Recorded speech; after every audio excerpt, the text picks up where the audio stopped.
ನಮಸ್ಕಾರ ಗೆಳೆಯರೆ. ಹಿತೇಶ್ ಮಾಡಿದ ಸ್ಟಂಪಿಂಗ್ಗೆ ಡಿಕಾಕ್ ಶತಕ ವಂಚಿತ. ಇನ್ನು ಭಾರತ ಮತ್ತು ದಕ್ಷಿಣ ಆಫ್ರಿಕಾ ನಡುವೆ ನಡೆಯುತ್ತಿರುವ ಎರಡನೆಯ ಟಿ20 ಪಂದ್ಯ ಚಂಡೀಗಢ್ನಲ್ಲಿ ನಡೀತಾ ಇದೆ. ಈ ಒಂದು ಟಿ20 ಪಂದ್ಯದಲ್ಲಿ ಟೀಮ್ ಇಂಡಿಯಾದ RCBಯ ಆಟಗಾರ ಹಿತೇಶ್ ಶರ್ಮಾ ಅವರ ಅದ್ಭುತ ಸ್ಟಂಪಿಂಗ್ಗೆ ಇಲ್ಲಿ ಡಿಕಾಕ್ ಅವರು ಬಲಿಯಾಗ್ತಾರೆ. ಹಾಗಾದರೆ ಎರಡನೆಯ ಟಿ20 ಪಂದ್ಯದಲ್ಲಿ ಹಿತೇಶ್ ಮಾಡಿದ ಆ ಒಂದು ಸ್ಟಂಪಿಂಗ್ ಯಾವ ಥರ ಇತ್ತು ಪ್ರತಿಯೊಂದನ್ನು ಕೂಡ ಈ ಒಂದು ವಿಡಿಯೋದಲ್ಲಿ ತಿಳಿಸ್ಕೊಡ್ತಾ ಹೋಗ್ತೀನಿ.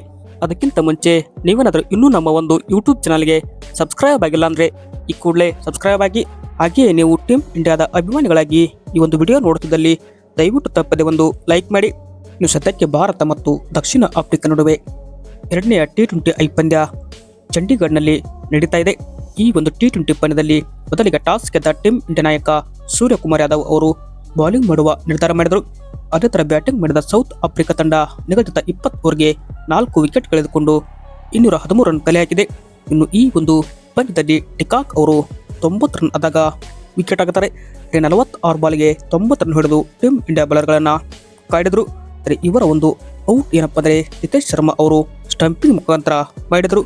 ವರುಣ್ ಚಕ್ರವರ್ತಿ ಅವರ ಆ ಒಂದು ಓವರ್ಗೆ ಡಿಕಾಕ್ ಅವರು ಮುಂದುಗಡೆ ಆಡಕ್ಕೆ ಹೋಗಿ ವಿಕೆಟ್ ಆಗ್ತಾರೆ. ಬಟ್ ಅಲ್ಲಿಂದ ಟೀಮ್ ಇಂಡಿಯಾ ಕಮ್ಬ್ಯಾಕ್ ಮಾಡಿತಾದ್ರು.